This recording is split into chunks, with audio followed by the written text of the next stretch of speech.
Last day we stopped here how to find the median.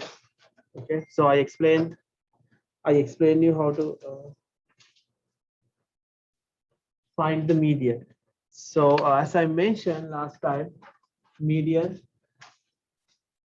is the one who divides the data set into two pieces, half 50-50. Okay, so it doesn't matter whether we have uh, an even number of observation or odd number of observations. Simply we can use this equation right here to find the position of that median. Okay, position is not the final answer for the median. Median is the value in the data set, but you can find the median using n plus 1 divided by 2. This gives you the position. Okay, so go to this position and find the and pick the value. First of all, don't forget you have to order your data set. It doesn't matter either ascending order or descending order, that's fine. Here they have mentioned increasing order, it doesn't matter. Easiest way is to keep it like or sort it into ascending order. Yes, ascending order, but it doesn't matter. Only thing you need to do is keep it in ordered list. Keep it as an ordered list. Okay, that's the first step. Then using n plus 1 divided by 2, find the position, go to that position and pick the value. Let's check this example. So first you have to sort this. Let's say ascending order 2, 4, 7, 9, 11, thank you, 19 and 20, right? There are 3, 6, 7, which means odd number of observations. So n plus 1, this is what you have, gives you the position. Gives you the position. So n is 7, 7, 3, yeah, 7 plus 1 divided by 2 gives you the position. It is 8th position. Okay, 8th one. So also so the 8 plus 1, sorry, 7 plus 1 divided by 2 is 4th one. 4th. So in this case here, 4th is 9. So your median is 9. Clear?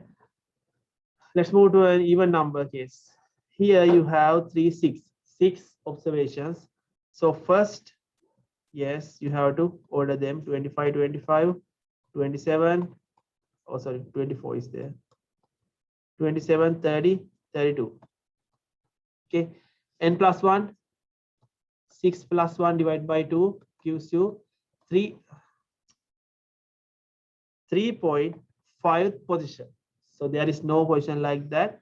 So what you have to do, you have to find the values on these two positions, third one and fourth one, because you have 3.5. So pick the third one and fourth one. Add those two together, divide by 2 gives you the median. Why we add them together? Because we need to find the average of those two values. That's why add them together, 25 plus 27 divide by 2. It is 26. Okay, that's how we find the median.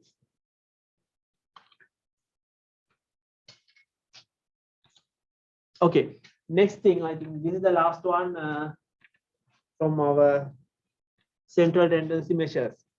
Mod is the most frequent value in your data set. Okay, in your data set it can be like one mod, which means one more value.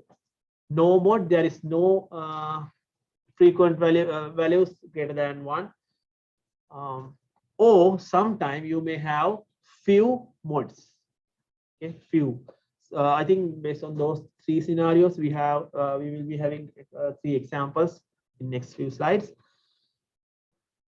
Yes, occurrence should be more than 1, definitely more than 1. Then if no values occur more than 1, then yes, we have no mode. Or in any case, value occurs with the greatest frequencies. Okay. Otherwise, it is mode. Okay, mode. Most of the time, this measurement, which is mode, we don't use because it is like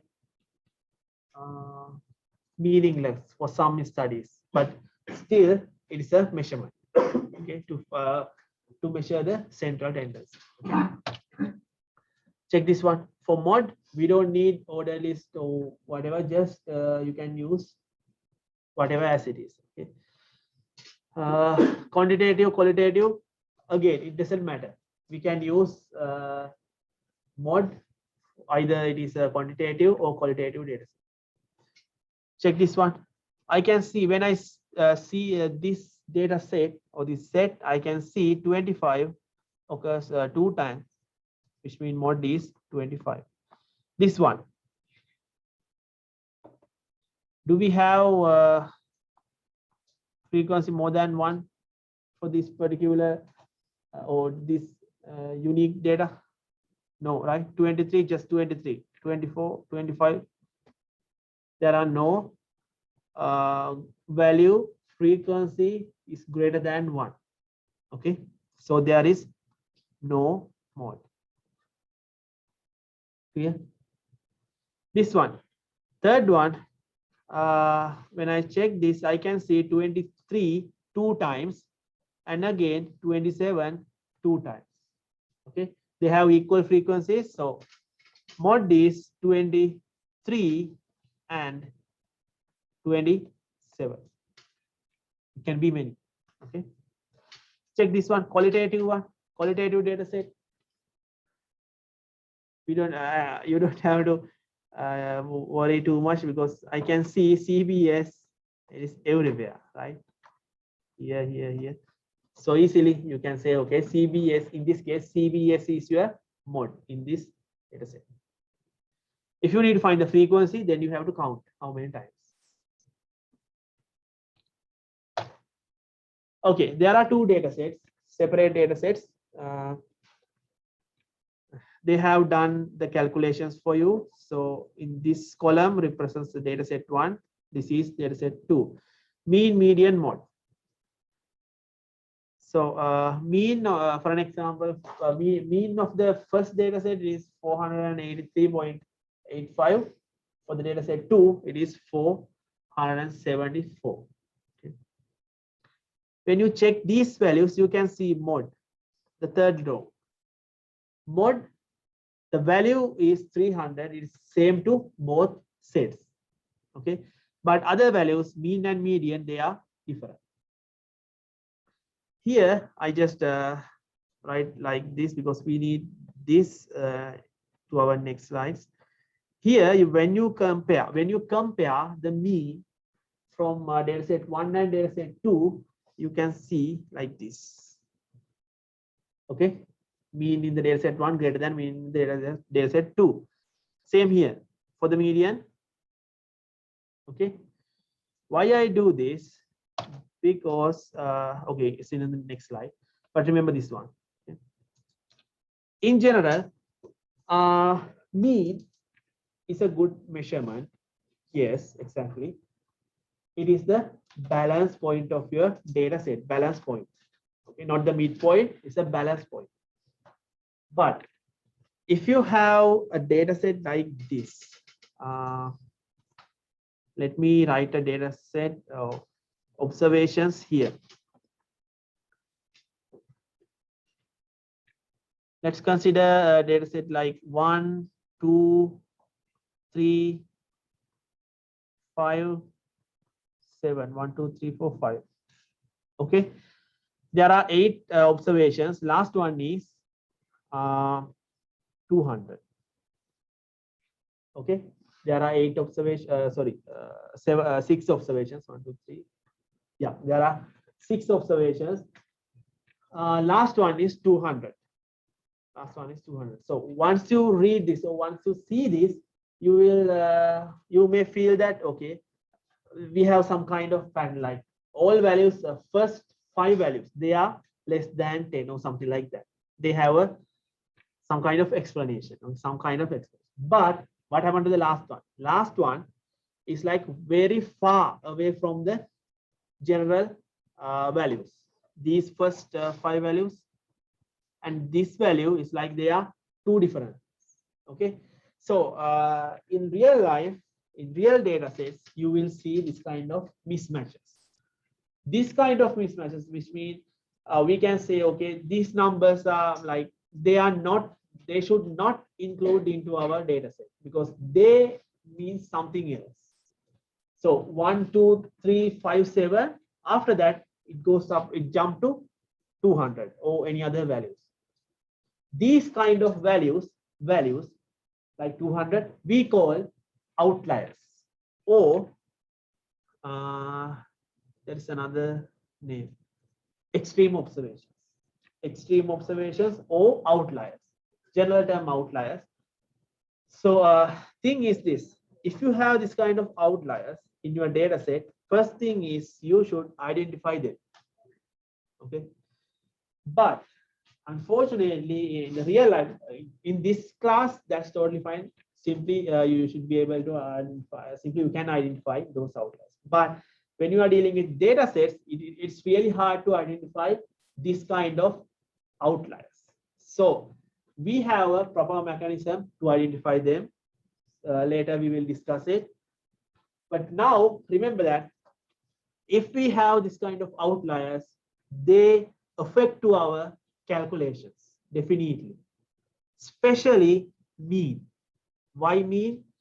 Mean or average, we calculate by taking their summation, right? 1 plus 2 plus 3 plus dot dot dot up to 200, divide by number of observations. There are 6. Here it is 6. Clear? So we include this 200. Let's say this 200 is my outlier to calculate the mean. Okay. So because of that, mean is highly influenced by outliers. Okay. But when you consider median, it is different because median, it doesn't care about the values. It cares about positions, right? Position. This position is your median. So value, you have to go and check the value. So in that case, we call median is a resistant measurement, which is not influenced by outliers. So consider the same observations. You know, this guy is an outlier. But once you calculate the median, see there are 6, but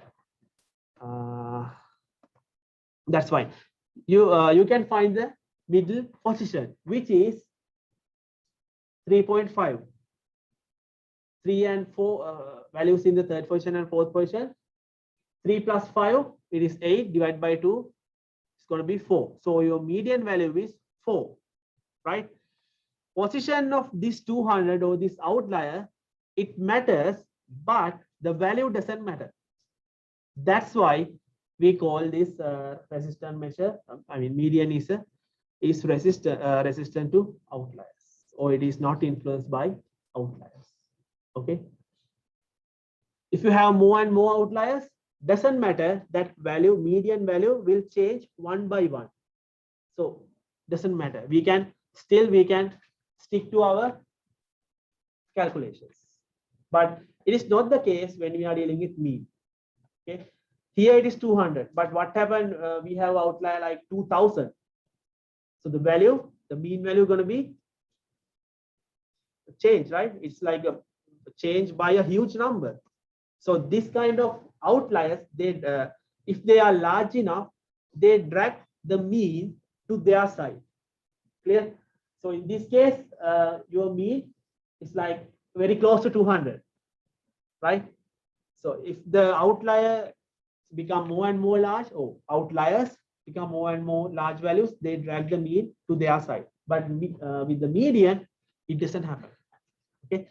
So if we know we have outliers, one outlier or many outliers in our data set, it is better if you can use median as the central tendency measurement. Okay, clear? If we know we have outliers, then try to use median. I mean, in the exam questions, we have mentioned, okay, you have to use this, but in general, if you have that kind of situation, extreme outliers, try to use median so that you can avoid the problems which are coming from outliers. Okay. Now you already know what is the meaning of a distribution. So I'm using distribution, that word. Okay. So once you check the distributions, you saw these three patterns, right? So now we try to map what we have done to these shapes. We trying to identify what are the central tendency measurements, mean, median, mode. Mode is not there, so keep it aside. Mean, especially mean and median, and try to find the relationship between these shapes and mean and mode. Okay, this is the relationship. If my mean and median in a particular data set, if they are equal, then my distribution is like symmetric one. It doesn't matter about the shape. It's going to be bell shape, or it's going to be like triangular shape. Oh, sorry about this triangular triangle. It's going to be like uniform distribution, like this. Doesn't matter about the shape, but it's a symmetric one. If mean and median are equal. If median less than mean, that is a skewed distribution, which we call right skewed, because mean greater than median. Okay, mean is greater than median. So distribution like it mean drag to the tail, mean drag the tail to its side, like that.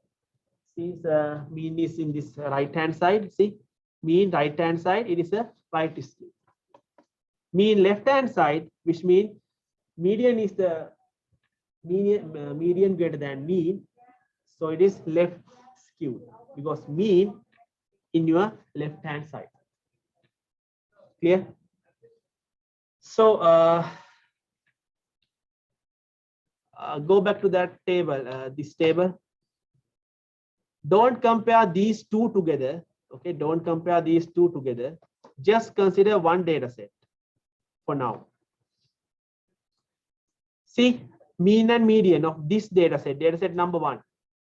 What you can see, what you can say, mean is greater than median, right? Mean greater than median.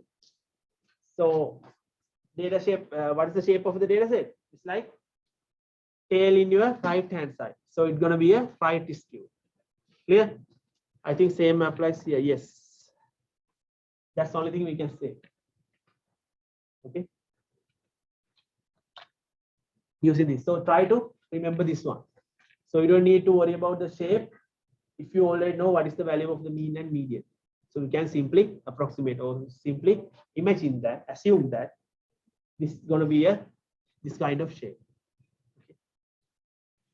See, mean is pulled in the direction of the skewness. So here we have resistant measures. Resistant measures mean they are not sensitive to extreme observations or outliers. Okay, so median is a resistant measurement, but mean is not. Okay, because mean is influenced by outliers. Questions? These are like central measurements of central tendencies, mean, median, mode, especially mean and median. They are like definite questions in your exams. Okay. Now, how did you calculate the mean? I mean the numerator, summation of all observations divided by number of observations, right? So just consider the numerator part. summation of all observations, 1 plus 2 plus 3 plus 100. Okay? That entire process we can shrink into one notation. We call this sigma. We write it like this. Okay, but when you are writing like a paper or in your notes, it's gonna be like this.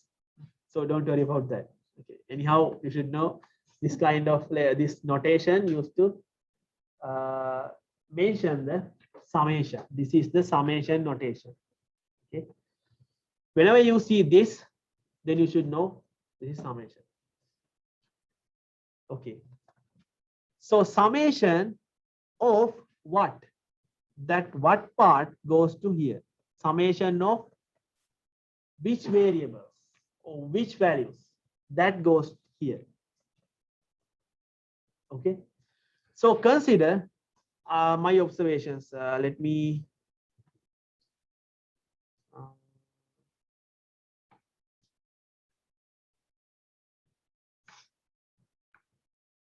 okay, let me take my last example. 1, 2, 3, no, not 1, 10, 20, 30.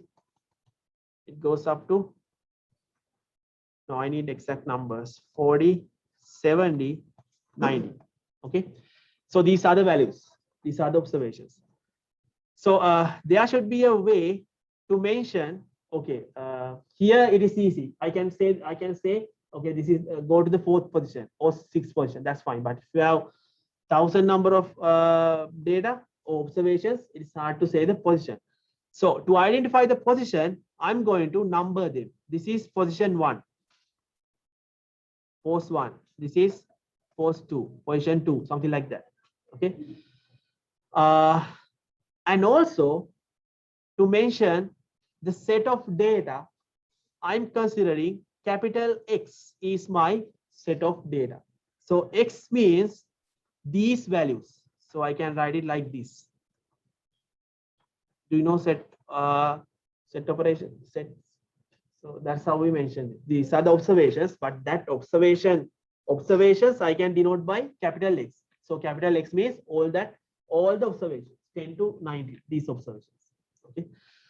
So and since my observations are capital X, it denotes all the observations, but still I need to identify each and every observation. So I use simple X to denote my observation, particular observation. That particular observation going to be X in position 1, X in position 2, something like that. Okay.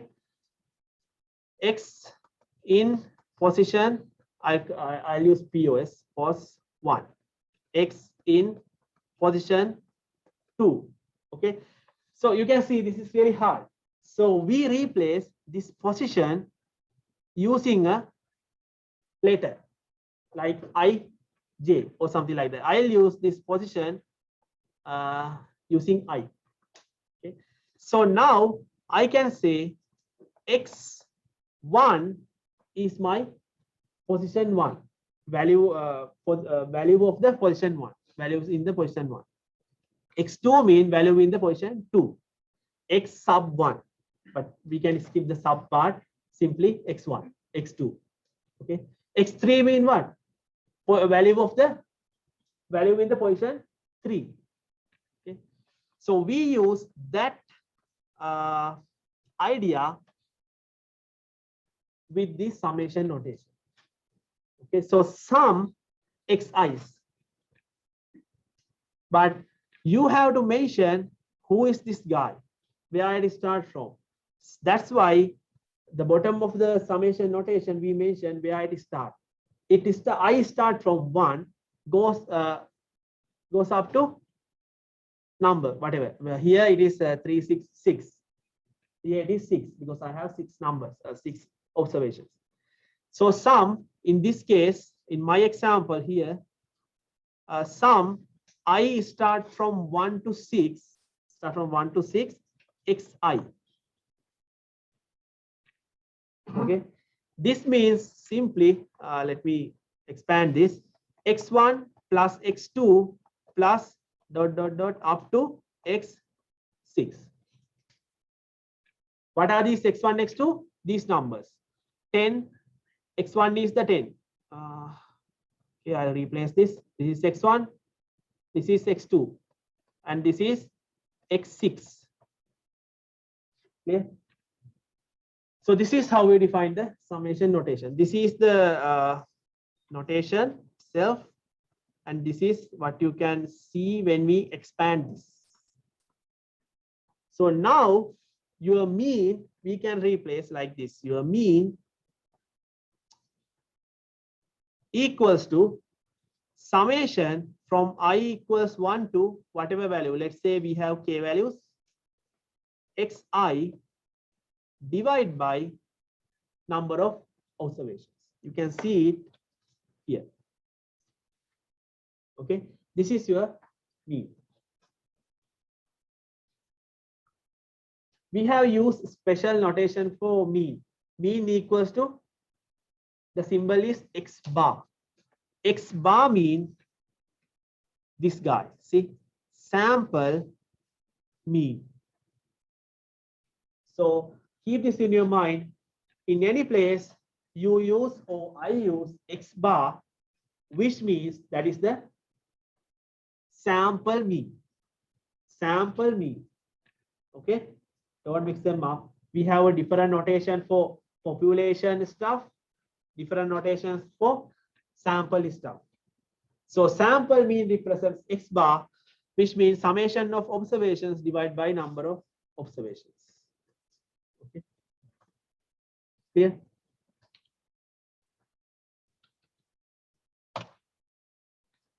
Here simply what you have to do, find the mean. So I'm not going to do this. Summation xi divided by number of observations. There are 5. Okay, 81.6 plus up to 82, whatever, divided by 5. Clear? Check this one. Find x bar. They haven't mentioned find the sample mean or find the mean. Find x bar. So in your questions or sometime later in this course, I'll use x bar. Find x bar mean find the sample mean. Okay, that's something default. You can use that. You don't have to write mean, sample mean, or whatever again. Replace it by x bar. This x is simple. Okay, simple x. Okay, next. Next one is, okay, right now we know how to measure the central tendency. Now we need to know the variation of your data set, variation of our observations. To do that, we define 3 measurements, but those measurements based on this central measurements. These measurements what we defined in previous slides. Okay, mean, median, mode, especially mean. These measurements we are going to talk about here, measures of variation. Those measurements based on mean. So they measure the variation relative to the mean. Okay. So that variation, this is the mean. Your data set goes to this side. Your data set goes to this side. This side for this guy based on this one, relative to this one. Okay, here you can see 2 teams. They have different heights. See, but once you check the smallest, shortest guy and the tallest guy, in this case, this side you can see shortest is this one, tallest is this one. Here, shortest, tallest. Okay, check the gaps between these two. 78 minus 72. This side 78 minus 72, it is 6. Here 84 minus 67, it's going to be 17. See, these numbers, they are okay, I cannot use that because we have to learn it later. That the difference, okay, difference, they are they are different. Okay, the difference between minimum or maximum, let's say minimum and maximum, they are different. Okay, this is something like we call variation. See, variation between these two teams, they are different. Okay, let's do some calculations. Actually, I'm not going to. This is the shortest and the tallest. So if you find the mean, I'm not going to find it because they have mentioned all necessary details here. Okay, so they have done the calculation and they have mentioned mean in the team 1 and mean in the team 2. They are equal. Mean height, they are equal. Let's say this one x. Okay, x bar, this also x bar. Okay, and also median, they also equal. These two values, mean and median, they are different. That's another case. But when we compare the medians and the means, they are same. Okay, but I don't know about the mode, so no need to worry about the mode. But you saw in here the variation of those data sets, they are different. Okay, if you have those two, mean and median, you may think that okay, this might be a same data set, oh, they are very similar, but they are not, right? How do we identify they are not? By measuring their variation. Okay, that's we are going to do here. We use descriptive measures that indicates the amount of variation, or we call spread. Variation, or we call spread. Okay. This process we call measure of variation, or measure of spread. Okay, measure of variation or measure of spread. As I mentioned, there are three, same as the previous case: range, standard deviation, and interquartile range. Range means what I explained there, the gap between minimum and maximum. Okay, maximum minus minimum gives you the range. It's a gap. Okay.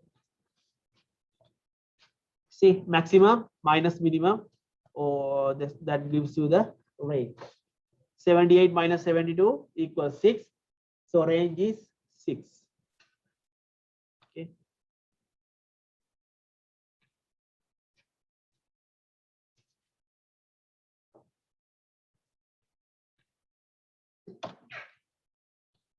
Next, standard deviation. This is something really important, not here, throughout your course, standard deviation, because we use this measurement a lot. Okay, first I'll explain what is the standard deviation. Standard deviation, as I mentioned, is a measure of it's a measurement to measure the variation.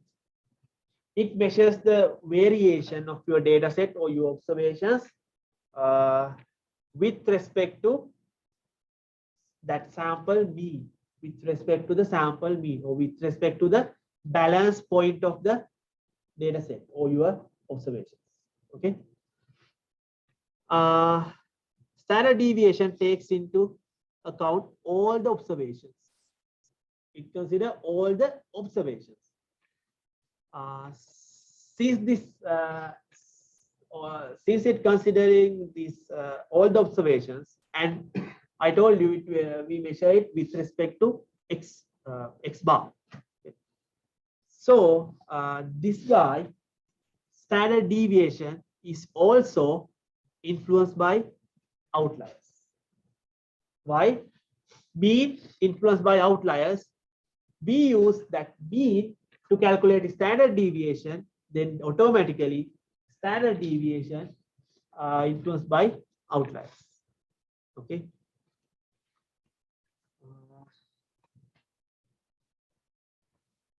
It is preferred.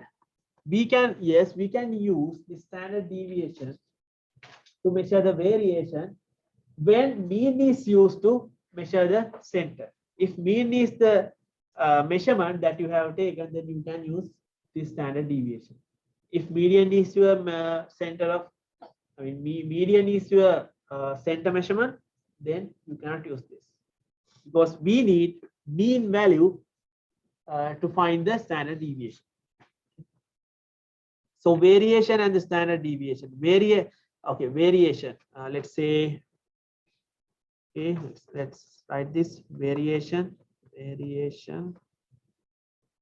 When variation goes up, which means variation increases, standard deviation, I'll write it STD, standard deviation, DEV. Okay, this is short form that I'm using for standard deviation. When variation increases, standard deviation also increases. Okay, standard deviation also increases. Okay, this is the formula to calculate the standard deviation. Standard deviation based on this, what? This is sample standard deviation. So this based on sample. So still we are talking about sample mean, and also here sample standard deviation. Sample standard deviation we denote by simple S, or sometimes you can use a simple XX. X mean the variable. It doesn't matter. Simply you can use simple S. You can calculate summation of xi mean what? Each and every observation, minus x bar. What is this x bar? This is the sample mean. Okay, sample mean. Take the square root of those values, divide by n-1 and take the square root. It gives you the standard deviation.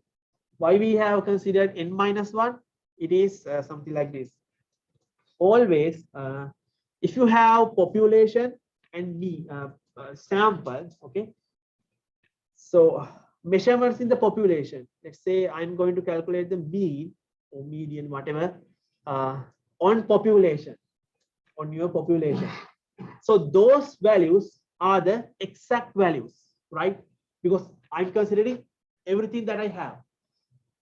Those values are the exact or actual values. But we are trying to take a sample, small one, and do our calculation. So finally, our goal is to find something and give a conclusion about population, right? So these measurements or these values should equal or approximate to that actual value. That's the goal, right? If my actual mean is 200, but the sample mean is 5 or 10, so that gives me a totally wrong idea about my population. Okay, so we'll try to get this value as much as we need to calculate, or we need to get this sample mean value very close to original value.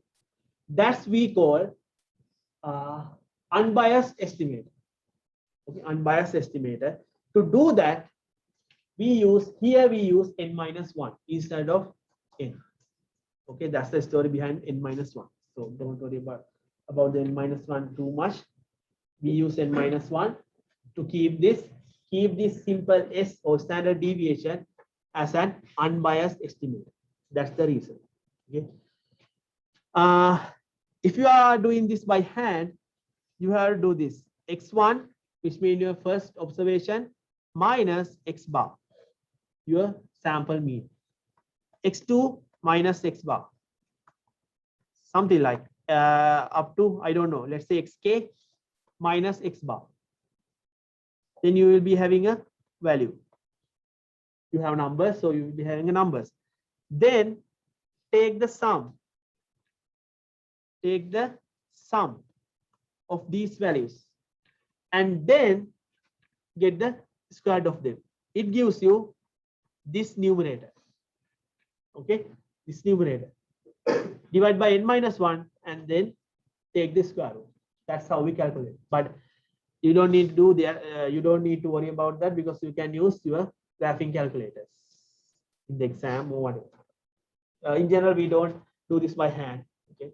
Because in this class, you may have 10 to 20 observations, but in real life, it's going to be thousands or millions. So simply we use a program to do this work. Okay? But you should know how we calculate this. Okay. Any questions from this? Yes, for sure, you will be having a question from this part as well. You will be having question from central measurement, measure of central tendencies and measure of variations. Okay, those are like definite questions. Otherwise, we have no questions to give you. So you will be having questions from this. Okay. N is the sample size. Actually, you don't always you don't have to mention this summation, this notation, starting from where and goes up to where. So you don't have to mention it. Okay. Here it depends on your problem. Here I don't know. This is a general case. If sigma as it is just general. You have mentioned, okay, you know I goes from where to where, you can mention it like this. That's fine. So always you don't need to use I, you can use any other letter, J, K, simple letter. Okay, whatever you can use there. Okay, it just mention the position. There is a very similar formula for another one. We call it variance. Variance, not the variation. Variance. Variance means square root of this standard deviation. Square, which means simply remove the square root part. We also use that, but in your course you don't have that. But still, it's very popular in statistics. Variance, not the variation. Variance, which is sorry. Me erase that. No, it's not working. S squared. Okay, we simply get rid of the square root. Okay, you can see what will happen when variation increases. As we mentioned in the last slide, when variation increases, whatever inside the square root, it goes up, which means variation, standard deviation goes up, and also this variance guy goes up. Okay, more variation means it's not good, because that data set deviate very far from this midpoint, not the midpoint, balance point. Okay, this is like 100, s equal 100. This is like x equal 200. So more variation is not good. Okay, more variation means something like this. You have this, then something like this. Okay, it's not good. So your mean somewhere here. This is your x bar. Okay. Any questions? Variation. Yeah, let's do this one. That's it. More variation. There is the data set. Large is yes. The larger is standard deviation. Standard deviation, STD, dev deviation goes up. Variation goes up. Don't confuse with variance. This is variation. That is variance. So in general, you have to use standard deviation, because it is something like shrink large values to a, or compress large values to a smaller values using square root. Okay, that's why we use standard deviation.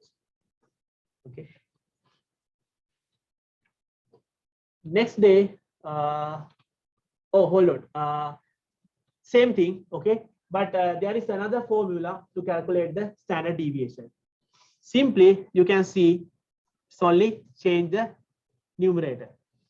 See, previous case, you have something like this, right? Give me 1 more minute. I'll just explain this and that's it for today. Okay.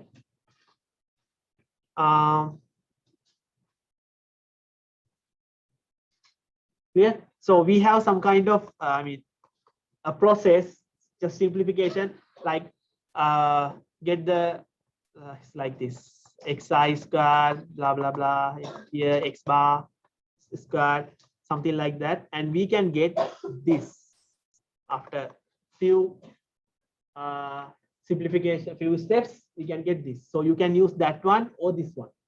It doesn't matter. Okay. And also you can use this. It is not in your data, in your notes. You can use summation of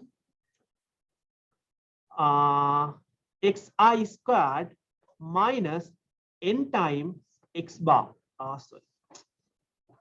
Let me erase this one.